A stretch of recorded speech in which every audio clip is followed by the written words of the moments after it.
So you may have seen that on the program, Anne-Laure Delatte was supposed to chair today's conversation and also react to some of the points of the annual report of the European Fiscal Board. But she is sick today, and so I'm stepping in, and I'm of course delighted and pleased to step in and chair our discussion with Professor Niels Thygesen. I think Niels doesn't need really an introduction here in Brussels because he's been around for a bit. He is a professor emeritus of international economics at the University of Copenhagen, worked for the Danish government and many other functions. And he's currently the chair of the European Fiscal Board. And I would say he's probably one of the people in Europe that knows Europe's fiscal framework and the travails, let's say, of the European fiscal framework in Europe's monetary union best. I think you've given lots of papers and written papers on the structure of the framework and so on, also, I mean, throughout your career, I would say. That's why it's, I think, particularly interesting today to hear the key messages by Niels that are given in this annual report, which is the big yearly recommendations that the European Fiscal Board gives to the EU. And, you know, following his presentation, we will have a little bit of time for discussion here in the room. I think I will certainly add my remarks and comments, but I'm sure there will be plenty of time also for all of you to ask questions and make remarks. Without much further ado, Niels, welcome again, and the floor is yours. Thank you very much, Guntram. I recall I was here almost exactly a year ago talking about our first annual report by the European Fiscal Board in the company of my colleague Matteo Zurek, who's also here today, and who will supplement no doubt what I have said. The European Fiscal Board was set up basically 2 years ago on the basis of recommendations in the so-called Five Presidents Report. You may ask, why is there a need for what has been called also a fiscal watchdog? The Commission is already there. It's supposed to be the fiscal watchdog for what goes on in fiscal affairs in all of Europe. But as we know, most economists and politicians, for that matter, like fiscal rules, but they disagree how they should be designed, and they are never quite happy with how they actually work. So the five presidents decided that as a preliminary step in the long process of deepening economic and monetary union, the key term they use, there should be an independent fiscal council to look at two things primarily. One, how do the rules function in the recent past, where we have all the information we require? And secondly, are there any obvious recommendations to be made on the basis of that experience for reform of the rules and for fiscal governance? These were the two parts of the mandate. You will see that quite comfortably the mandate is either about the past, and this report that we have published now relates primarily to the year 2017, which is the latest one for which we have full information, or to the future, that is, to proposals about the future. You will be disappointed that I have nothing to say about the current debate about the draft budget plans which have just come out and the Italian situation. There may be some lessons to learn from what happened already in 2017, but that's very indirect. But let me go straight to the messages. And they were a little bit more critical this year than last year, when we basically concluded that there were several imperfections, so to speak, in the way the rules were implemented, that the Commission had shown in some cases maybe a flexibility we couldn't reproduce. Replicating the arguments for a decision, of course, is a key role of an independent body, and if you don't understand quite why a decision was made, you raise the question. We did that also last year, but on balance, the problems were relatively modest, and we were still and that's the main point really. We were still in a fairly early phase of the post-crisis period. The deep crisis, of course, that marked the European Economic and Monetary Union from 2011 to 13, and with a considerable tightening of the fiscal rules. 2017 is more critical because we are now looking at a year which was the first year of rapid growth in. Sorry. You have to. I don't get it to move.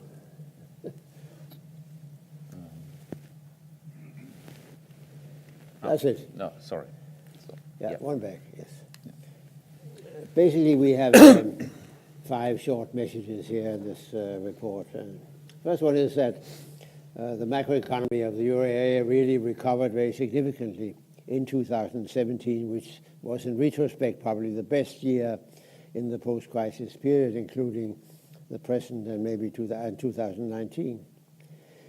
Developments were better than expected, both in terms of real growth, and inflation was also a little bit higher, getting out of the deflationary period that had existed before. The second point was that the Stability and Growth Pact was not really adjusted to fit those better times for the European Economic and Monetary Union for 2 reasons. The rules are basically asymmetric, that is that relief is given when economies are developing less well than expected, but there's no compensating fact when they perform better than expected to do also more on the consolidation side. So the rules are asymmetric, and in addition to that, discretion was applied in some cases quite liberally to soften requirements further. So that's the basic general comment we have about the rules. The use of the windfalls was lopsided. The rapid growth in revenues was used in a number of countries with high debt to spend, to revise expenditure plans upwards, whereas countries with favorable public finances took advantage, in the sense of good economists, to consolidate. That was the case in Germany and the Netherlands. You could ask, was there any effort on the part of the independent fiscal councils that we have established since the Fiscal Compact 6-7 years ago in strengthening the public scrutiny? There was indeed, but I come back to that in more detail. Finally, we conclude on the basis of these points, particularly number 2 and 3, of course, that the recent experiments in making the Stability and Growth Pact more effective were not followed through consistently, and an overhaul of the SGP is therefore needed in our view, and we propose such a simplification and some adjustments in EU governance.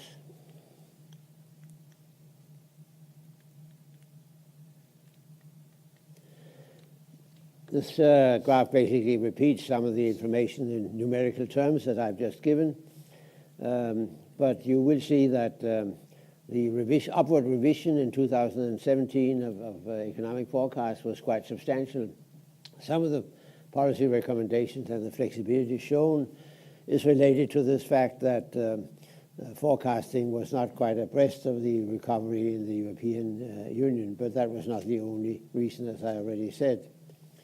And we're a little bit more specific on this graph. 1/3 of the higher revenues that accrued due to high tax revenues were used to raise expenditures compared to plans.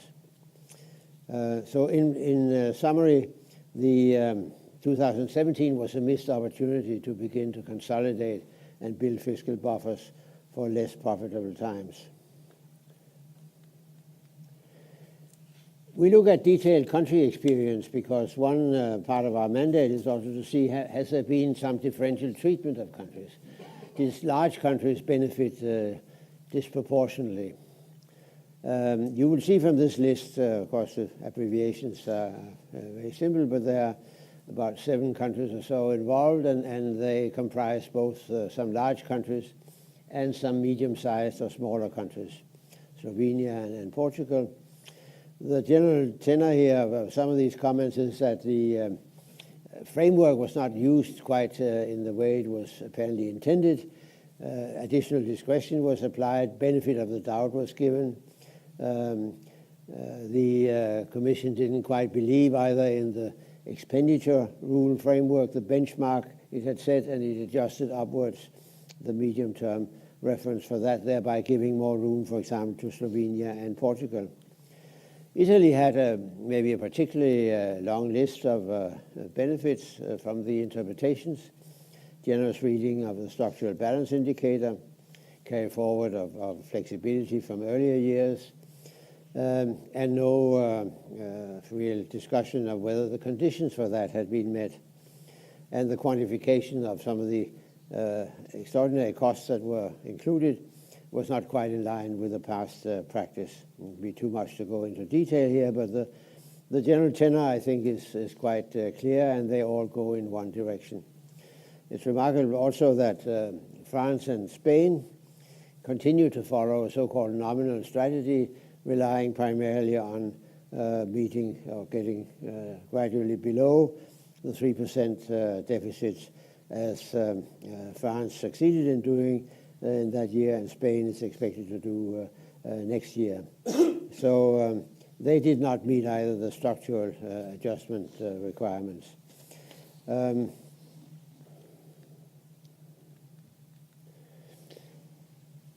rules were administered with the intention partly of simplifying them, partly of showing more flexibility, and this sounds like a contradiction in terms. And in fact, some of the simplifications turned out not to be consistently applied, notably the so-called expenditure benchmark, that you should keep your net expenditures adjusted for discretionary changes in revenue in line with your longer-term growth potential. That was meant as a supplement and gradual replacement of the structural deficit indicator, but it had difficulties gaining ground, and the Commission didn't sufficiently, in our view, insist on its use.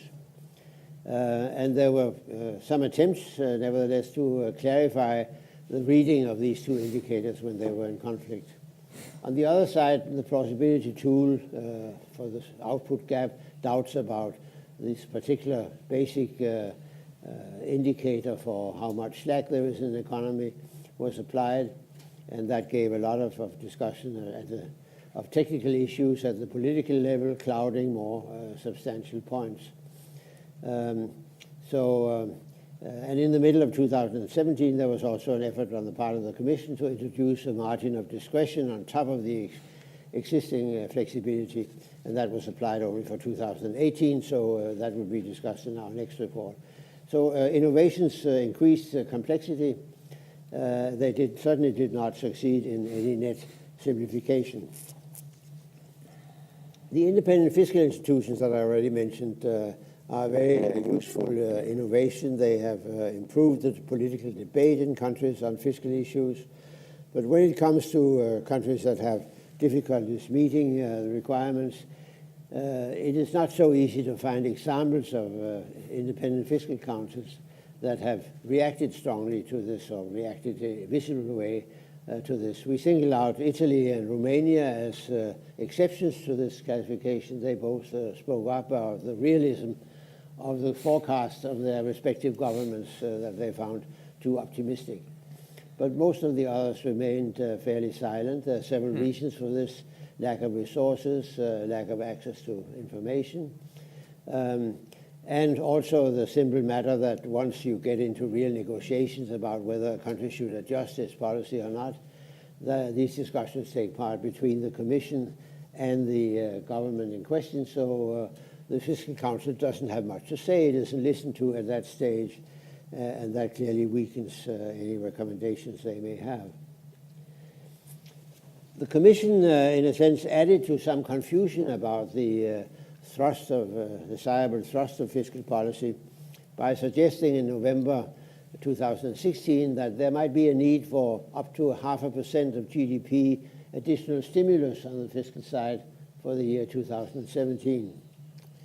This was based, of course, on forecasts for 2017, which were considerably lower than what turned out to be the reality.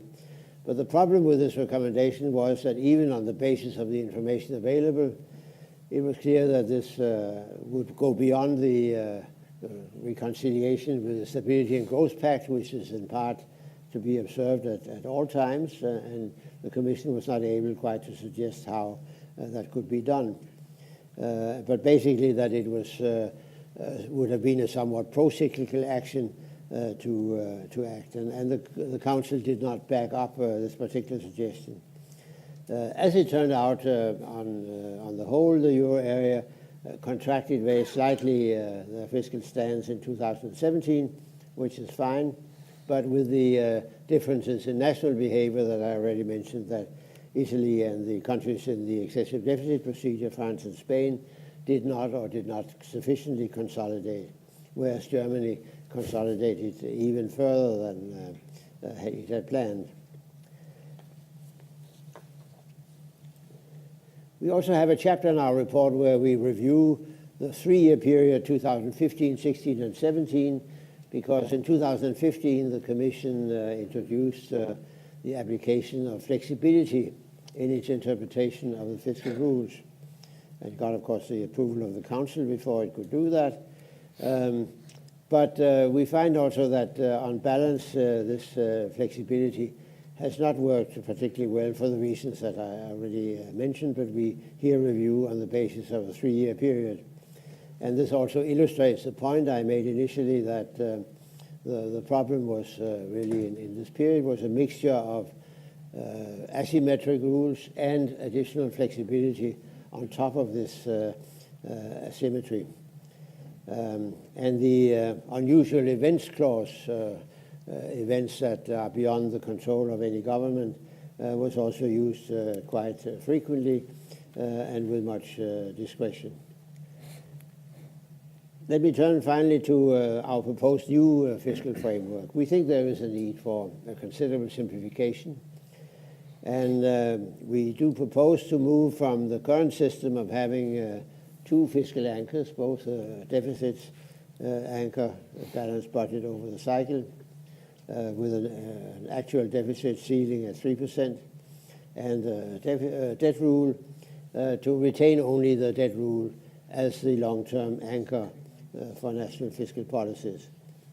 We propose that the fiscal requirements should also be simplified to one basic fiscal requirement. Sorry, thank you. To one fiscal requirement, namely the net expenditure growth that was intended also to be applied more widely, but has so far failed to do so, instead of the current 4 fiscal requirements that offer too many leeways in escaping from those parts of the rules that you don't like.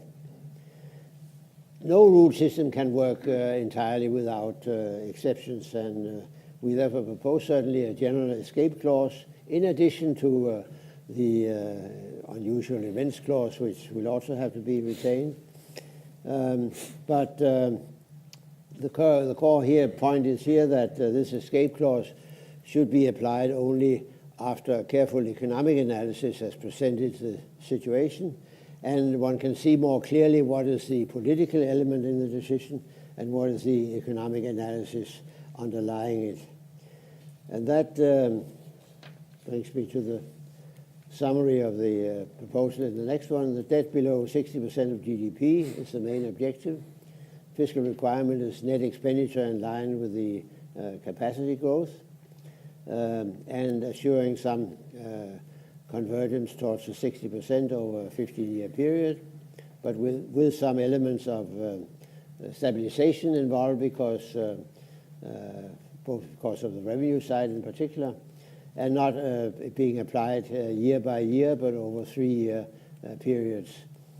When expenditure growth has exceeded this cap by more than 1% of GDP, then you get into the compliance situation, and you either compensate the deviation over time, or you invoke in exceptional circumstances, and here you have the involvement of the independent body.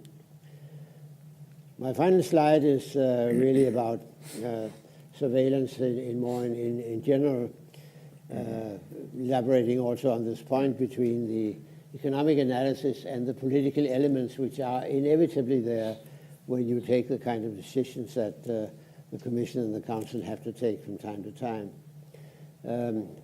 In the ordinary course of events, the role of a central agency, in this case the Commission, is to provide good advice to national governments.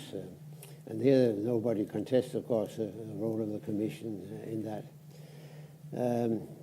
There's an intermediate function in surveillance, which I've called here the rating agency function, when the government supplies, or when the agency supplies information to the public, not least to the financial markets, about country performance and the prospective compliance with rules. It is here, we think, that a clear distinction between what is the economic analysis of a country's situation and what is the reason for giving possibly exemptions from the full compliance with the rules. Here the economic analysis cannot stand alone, although it can go as far as offering advice, but we recognize that this has to be overridden from time to time by an escape clause. The Commission has, in fact, assumed an increasing role in this full rating agency function because it's very difficult to vote down a recommendation from the Commission under the so-called reverse qualified majority rule in the Council. We think that that imposes on the Commission a need also to separate more clearly the economic analysis from the political decision. Finally, the creditor-lender function, which is currently discussed under the heading of ESM involvement. Obviously, when you have a program where money is lent to a government on the basis of a program, then the need to assess very carefully the repayment capacity of the borrower becomes important. And this is a role where the ESM is claiming more of a role as a representative of future creditors, but where now there's a discussion on the how to divide the work or the responsibilities in supervising also sustainability analysis between the Commission and the ESM. That, I think, completes what I wanted to say. Thank you very much.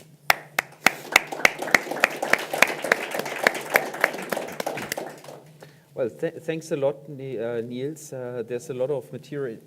Let's go back to the slide before. Perhaps there's a lot of material that can be discussed here, and of course, I want to also get your comments and questions. But perhaps let me start by asking you, I think three questions. I mean, one is this focus on the expenditure rule, which you made very strongly, and which incidentally seems to be sort of a big trend that was started a few years ago by a paper of Bruegel, where my colleagues were pushing for something like this, basically saying it's a better variable to monitor. The structural balance has lots of problems because we just don't know what is potential output and so on. And so an expenditure rule was deemed to be a simpler variable and a less procyclical or less error-prone variable to monitor. Now, you showed actually that we already have that rule. So we already have a net expenditure rule as part of the toolbox that the EU can apply and that the Commission can apply. But then you said during your presentation that the Commission didn't really apply it. And perhaps you can say just a few words why that was the case. I mean, first of all, where did you see it? Were there some examples that you can perhaps share with us? And perhaps zoom in a little bit why the Commission did not apply that rule, even though we as academics, we all think it's perhaps a better and superior rule. Okay. Perhaps you start with that one. Yeah. Sure. It's true, the expenditure rule is not a new idea. It's been on the idea in some of Bruegel's very valuable work. At the official level, it even came up from a couple of governments, including the Dutch government, I think 2016. It's long been the idea that it should take over because it's more readily observable, as you said, than the structural deficit. The problem is that the structural deficit is also in the secondary legislation as one of the parameters to watch. And one can imagine and even have sympathy with the Commission when it tries to explain to a country that following an expenditure rule would be preferable. It's also in most cases, and we illustrate that a couple of times, it's tougher than the structural deficit rule in many of the cases. So countries have said, no, as long as we have the structural deficit rule, we prefer to stay with that. And that's, after all, theoretically, it's a perfectly valid concept also. It's in fact, was discussed right from the start at Maastricht.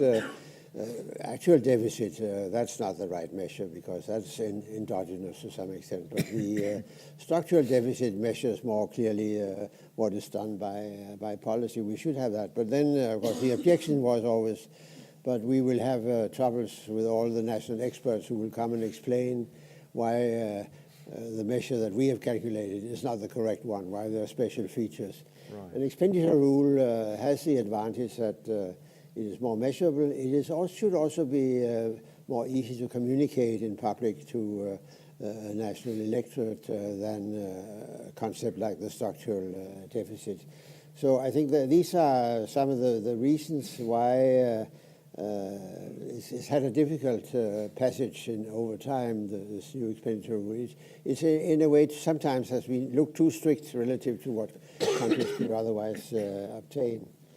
So that, I think, is why we have some examples also that even on the expenditure rule, there's some inobservable things because you have to relate it to something. You have to divide it by the potential growth level of potential capacity output. And that is also open to doubt. Some of the same doubts, of course, that ultimately showed up in the structural deficit one. And it's in this use of the expenditure benchmark that we found some slippages in the Commission practice, that it said, no, we think your estimate of potential growth is now too low. It's marked too much by the average, including crisis years when it was low, obviously. Right. We adjusted upwards ad hoc, and that gives a lot of extra room suddenly if you adjust up the potential growth. Then you can afford to have a larger... But that problem, I mean, so if you think that the Commission manipulates the growth numbers and so on for political purposes, I mean, that happens as well if you only have that as a rule. I mean, that is so true. I'm trying to understand sort of what do we gain, but really. The room is less important for, in a sense, interpretation than is the case. When you would then lay down that it is, in fact, the long-term growth rate, and not something that you can adjust ad hoc, the potential growth, level of potential output. Okay, so perhaps my second question is on the role of the Commission in the surveillance process, and I think you here in this last slide you sort of discussed that a little bit, and you emphasize that there needs to be sort of the separation between the more analysis part that should be as neutral as possible, and I guess the more decision-making part, where I guess you see some sort of a political role, also because of reversed qualified majority. And you mentioned a reversed qualified majority, and for those that don't remember, so reversed qualified majority means that a Commission recommendation to the Council is deemed adopted unless there is a qualified majority in the Council against that decision. And that puts a lot of the burden of proof and a lot of also the, let's say, the political judgment in the Commission, right? Because the Commission, if the Commission comes out with a recommendation, it's actually quite even more difficult than before to change that recommendation. Now, of course, the alternative would be to reconsider reverse qualified majority voting and go back to qualified majority voting, and thereby allow the Commission to become less political and much more neutral interpreter of the rules, and trying to give even-handed recommendations, and then let the Council take a political decision. And I'm asking you that question, I mean, because you've been around and you know this debate for a long time, but I think also because in your report, I mean, it comes out quite strongly. Just to give the names of the countries that you single out here, Italy, France, Spain, on the one hand, Germany on the other, sounds sort of familiar. And then on Italy, what you said, well, the Commission made a generous reading of structural balance, and that's, by the way, 2017. So generous reading of structural balance, safety margins were not observed in the carryover from last year. The quantification of refugee-related costs, I think you put it politely, was not in line with standard practice or something like this.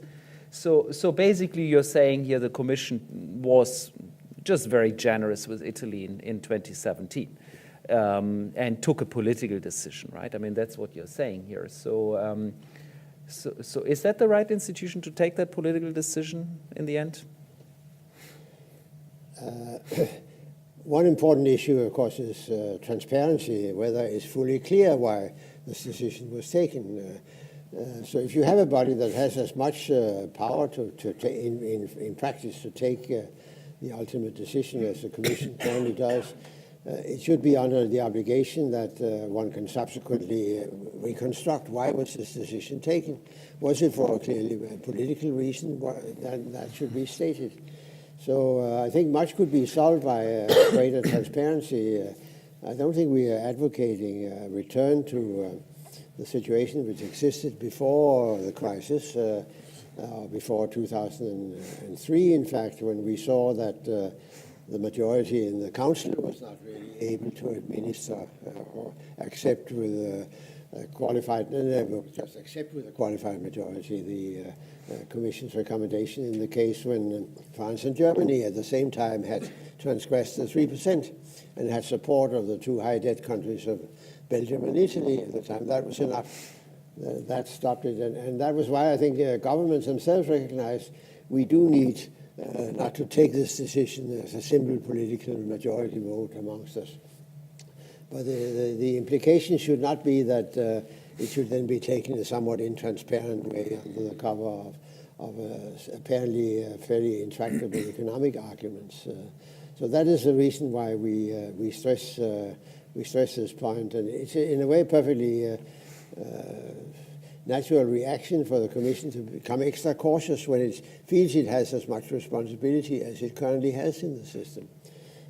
But it should be more careful in our view in then explaining these decisions and should not give rise to too many examples of cases when that is very hard to reconstruct. Perhaps my last question to you before I open up is on the point you made that there's not enough consolidation in good times, and you know that 2017 was a year wasted. I think that's the term you used. Now, first of all, if you could justify that a little bit more with sort of the data and the way you interpret the economic situation in 2017. When you talk with the current Italian government, they would point to a very substantial slack and a pretty significant output gap, which would give for a very different reading, of course, of the situation than the one that you seem to endorse, which is to say, well, 2017 was a year where we were actually growing quite well, including in Italy, and so it was a moment to consolidate. And I guess if you take that as your starting point, also 2018 and 2019, the projections, we are in a fairly strong, robust growth phase. I mean, for sure, for the Eurozone as a whole, I think we are now 22 quarters of growth. So we're really quite a bit out of the recession now. And so if not now, when is the moment to consolidate? So perhaps you can give us a little bit more of a sense of why was it wasted? Do you really think it was wasted? Is there perhaps still a slack and a negative output gap in some economies? And if there was, wouldn't the Italian government actually have a point in saying, well, we want to use a little bit more fiscal space to support the economy? Obviously, the output gap is subject to some uncertainty. The estimates of the Commission, we don't produce our own figures. We rely primarily on the excellent empirical work done in DG ECFIN. That suggests that there is no output gap in Italy. And what is beyond doubt is also that the Italian economy has not been growing fast, but it's been growing faster than any measure of the growth of potential output for the last 3 years or so. And that does mean that there's a pro-cyclical element in expanding expenditures at the present time, or expanding the deficit at the present time. So that is a reason. You're quite right that Italy is not an outlier, but it's the weakest among the large countries, certainly in this period. For the others, the argument is clearer and stronger that for France and Spain, in particular Spain, that more consolidation could have taken place, particularly in 2017. But the reason that 2017 is interesting is that it also has lessons for 2018 and 19, because that situation of catching up relative to the potential growth is also a feature of this year and even of next year, despite the recent downward revisions that are taking place in the Commission's autumn forecast. We are still, for the euro area as a whole, maybe not for Italy, I'm not discussing that at this moment, but certainly there's a tendency still to grow faster than output, potential output. So when we presented some of this discussion in the official level, of course, quite a few people said, but now it's clearly too late to talk about consolidation. We have passed it and the growth rate is coming down. We've passed the peak. We've passed the peak. It's late, but it's not too late, even if we apply it in the current context. But it was certainly high time in 2017, we would argue that. And we do have quite a few more detailed tables in the report that can underpin that. Okay, let me collect questions, remarks, comments, and I see, Mateusz, perhaps we first collect 2-3 questions and then... To add to Neil's answers to that. Yeah, but I mean, I think reserve a little bit your powder dry so that you can reply also to some comments that we get. First, the gentleman there in the back.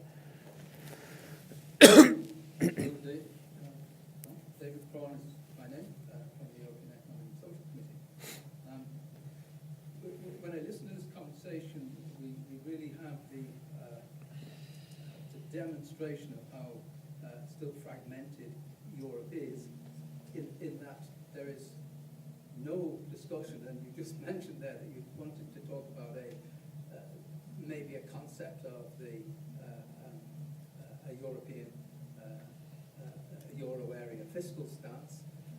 Is that concept, even though we're into the AGS season, and there will be a little report on the euro area economy and all of that, it has no function to talk in those terms, because everything is about the control and examination of individual member states, which is one of the results of the fact that it's diversity of member states. But it is there. Even in your concepts of having maybe a 3-year running account, if you like, where a compensation account is established, where you have debits for over borrowing and credits for under borrowing, again, it does nothing to address any European spillover impact. For example, perhaps the overachievers in terms of overachieving in consolidation of the good economies is part of that in 2017. Maybe come through in a slowing down in 2018 that maybe hadn't taken a European view. So let's collect a few more questions, and I'm sure this one was, of course, the European fiscal stance is an important question. I think you did mention it, but I think it's useful to dwell a little bit further into that. But let's collect a few more, and I see Gregory Kleiss. So, Gregory from Google. I'm sorry I missed the beginning of the presentation, so I hope you didn't already explain that. But I wonder if your proposal contains more details on the potential sanction, because we all know that it has been very difficult to find the magic formula for the sanction. It seems always a bit weird and counterproductive to impose fines during a recession when a country is already losing market access. So I wonder if you have some more details about this, because, for instance, in our paper, we didn't reply to that question, and in the end we said that the best that the fiscal rule can do, and the incentive to follow them, is to provide a good rules that provide good recommendation for fiscal policy. But it's true that sanction could help, but we didn't find the magic formula. So I wonder if you found the magic formula. Yeah, the magic formula on sanctions, that would be interesting. Perhaps you would also want to comment whether the magic moment has come now to apply sanctions. But I'd be curious to have your views on that. Marek Dabrowski from Bruegel. Marek Dąbrowski, Bruegel. I have some feeling of deja vu when I follow your presentation of the SGP. It happened some 40 years ago that in the early stage of my career I was involved in research, empirical research, how a system of central planning in socialist economy really works, not on paper but in reality. And a special focus on bargaining mechanism. And basically I find the same phenomena, that lower level lost at some point interest in its own performance, but its energy is going to get the best condition from the higher level. And the main weapon is information. It's evidently that with all credit to professional capacity of the Commission, when things come to assessment of potential output gap at ex ante, this is a big area of subjective judgment and excellent field for bargaining, for manipulation, etc. So from this point of view, I very much sympathize with your proposal to simplify. Whatever we can think about expenditure target, it still is more understandable for the general public, less potentially manipulated, etc. But my general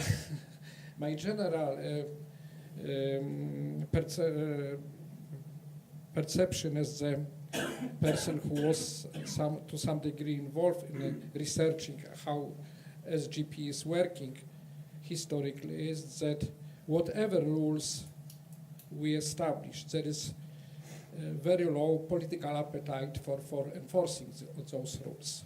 And so I think that this is a problem.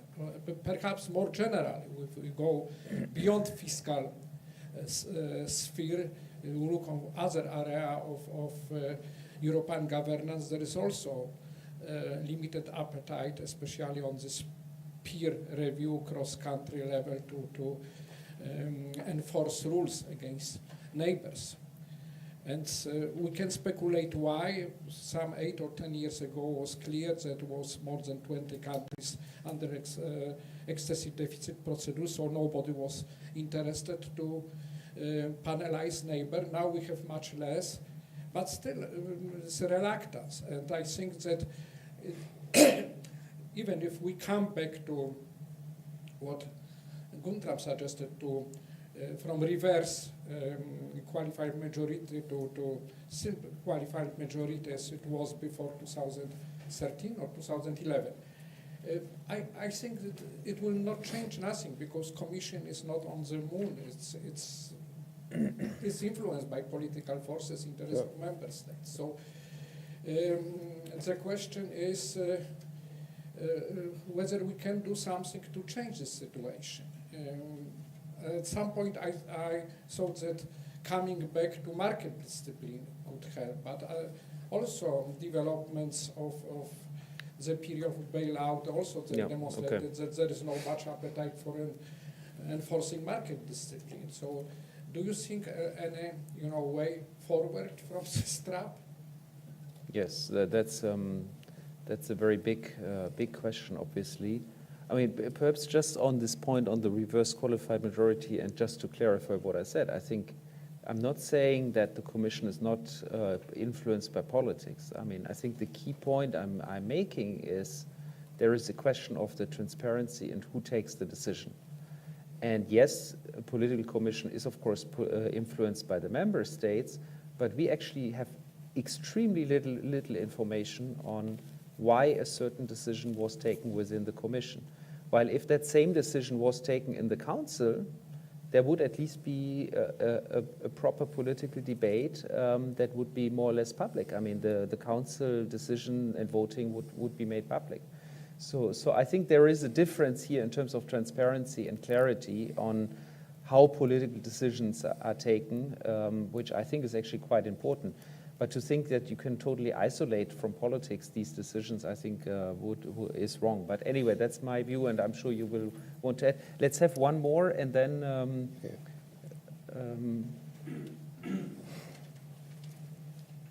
Jean-Victor Louis.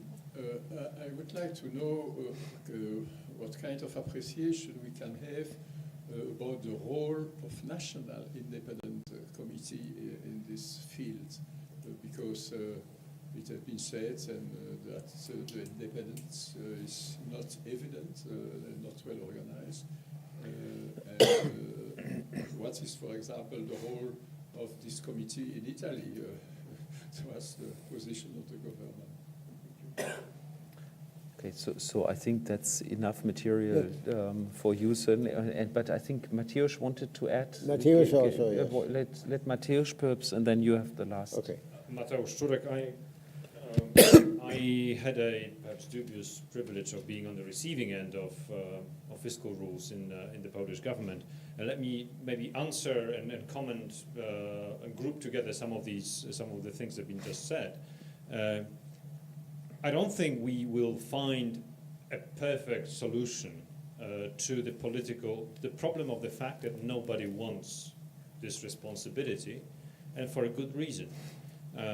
If a decision is found to be a ruthless enforcer, it will generate backlash in member states because it's unelected, cruel, whatever.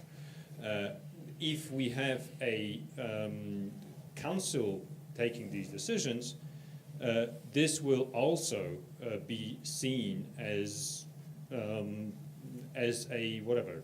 German dominacy over national politics and the rights of whoever will suffer due to budget cuts. And the answer to this, I think, is that's one of the key reasons why I like expenditure rule. The answer to this is internalize as far as possible the rules into domestic decision making. I mean, we saw this in Brexit. We see it all the time. It's just too easy to outsource the responsibility and blame Brussels for, well, we need to do this because Brussels tells us. But it's a road to nowhere. And we need to, stop spending in good times because it's good for us. And the problem with current rules is that it's impossible to do. It's just so complicated, so fuzzy, and structural balance itself is unexplainable to the general public. And in a sense, we have to outsource it to Brussels because no one can calculate it or explain it to his own prime minister. With expenditure rule, that's doable. Of course, it will bring other issues. I can already see some problems down the line and new exceptions and so forth. But it's still simpler, and as a result, it's easier to internalize it into domestic politics, reducing the burden and the risk of you creaking because of this external enforcement problem. Okay, yes. Plenty to discuss indeed. Euro area fiscal stance was the first question. It's true I didn't mention it, the term, but I did refer to the Commission's proposal in 2016 to have a stimulus beyond what the sum of the national recommendations implied for the year 2017. The problem with the euro area fiscal stance is, of course, that it sits somewhat uneasily with a system that's otherwise based on national recommendations. The original reason why it was suggested, and it was discussed at great lengths at Maastricht, was that one should ask oneself always the question, when we have summed up all these national recommendations, does overall macroeconomic thrust of policy give us more or less what we want? Is there the right balance with monetary policy? But that then requires that you subsequently are prepared to say who should then make up for this shortfall, maybe in expenditure in a year where we are still in recession. You have to have also some rules for that, and then you get into conflict with the Stability and Growth Pact. And in all the years since the crisis, in fact, there has been such a conflict. To take only the most recent example, which we discussed in our June report, for the first time, in fact, for the year 2019, if you sum up the recommendations that were made in the spring of this year for 2019, they give approximately, in the view at least of the European Fiscal Board, an appropriate euro area fiscal stance in the aggregate. But there are still major problems of the distribution between one and the other. So but it's by chance that the stance that was a bit by chance, and that is why. Right. But we did take the opportunity to say that at least the aggregate stance was all right. But it's it really, the euro area fiscal stance only really makes sense if you have some instruments that are jointly managed. If you have a central fiscal capacity of some sort, I come back to that, because then you can decide at the euro area level what to do. The sanctions, Greg Claes asked about that. Until very recently, of course, now that we may see sanctions, I don't know, but we have had the impression that sanctions were unlikely to be applied, and they were, in the few cases we examined, 2016, certainly they were not applied, or they were reduced to zero by the Commission. And we think there's a limit to how long you can have the fiction that you have sanctions in the system, but you don't have them. So we do discuss, both in our previous annual report and hint at it this time also, that one way of having sanctions that may be a little bit more appealing and effective would be to have positive sanctions, in the sense that in order to qualify for any joint support mechanisms that may or may not come with the next MFF plan for 2021 and 27, if you qualify for that, and that seems to be the general view also, then you have to meet the fiscal rules. There's a complementarity in that sense between meeting the fiscal rules and being part of a joint scheme. And that offers, in our view, some potential. But as long as there's no political readiness to discuss such a mechanism of any size, of course, that is somewhat a dead letter. I hope it doesn't remain that way. But that would be our comment on that. There are some authors who we note say, why not give up this idea of sanctions? And then you can focus strictly on more sensible ideas of discussing policy. We think sanctions are potentially valuable and important, showing some joint determination. But a few more years without ever getting close to applying them would be detrimental. But we hope this other one, more positive one, works. So if I may, that almost sounds like a recommendation to apply sanctions, what you just said. I mean, so if you don't apply it, they will become useless a few more years. Nobody has any respect for it. I mean, initially, it was discussed all the time when the Maastricht Treaty was set up. Sanctions. It was seen as a realistic possibility, but it hasn't been really under any system. It wasn't in 2003 when the governments were deciding on it, and it hasn't really been since. Now, peer reviews, reluctance, market discipline, interaction with market discipline. One problem that certainly hasn't been solved, that Professor Dabrowski raised, is there a role still for market discipline? The whole rules-based system was set up as a sign of distrust in the market mechanism, in the market press, market discipline. It was a more intelligent solution. I do remember these discussions very well, that we couldn't rely on the markets. They were too patient, and then suddenly they became too anxious. We can do better than that, intelligent rules or whatever you call it. But there was still the hope that the markets would look at the rules and the policy discussions and take more note of them. That hasn't really happened.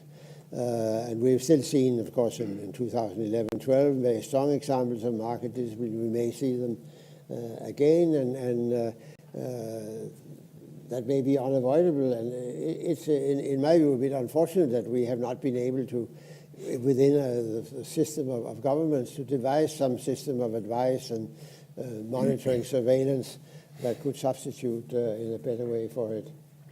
Can I ask you on this point, sorry to interrupt you all the time, but I think it's an important discussion. I mean, can I ask you whether you really consider the fiscal framework as we see it currently as a substitute to market discipline or as a complement? Because in the chart that you show here about the Commission's role as being informing markets, the second role, the rating agency role, or whatever you called it. I mean, it is really a signaling role. It is a signaling role of political distance also, right? I mean, it's a signaling role of political distance between the consensus in Europe and the one or two countries out. And in the current situation on Italy, I can assure you that many market participants have been looking extremely closely at the kind of signals that are coming out of the Commission to get a sense of this political distance, because that's what they price. And by the way, I think as a more general remark perhaps on this point, I mean, I don't think market discipline doesn't work. I think market discipline is in full swing. I mean, we see it in full swing. Also prior to the recent crisis, I mean, there was, of course, risk differentiation across countries and risk pricing across countries. I think it didn't work pre-Eurozone crisis. And you can have a long speculation why that was the case. Was it the great moderation, right? So that suppressed risk premia all over the place. Or was it, let's say, bailout expectations? I think perhaps a combination of the two. I mean, that we can have a long debate. But it seems to me that since the beginning of the crisis, we do have risk pricing in European sovereign bond markets. And yes, we do have market discipline, because when Matteo Salvini says, and I think he's been saying this publicly, I'm having spreads for breakfast, he said that, of course it means that he looks at the spreads. So the spreads do matter. I mean, so I don't think we don't have market discipline. I think we have, on the contrary, we do have market discipline. But perhaps is it complement or substitute? I mean, perhaps you can say a little bit more. Ideally, the two are complements. But the art is really to get markets to react a bit earlier in the process. Take note also when imbalances begin to build up, when they're not yet at the threatening level that we now see with Italy.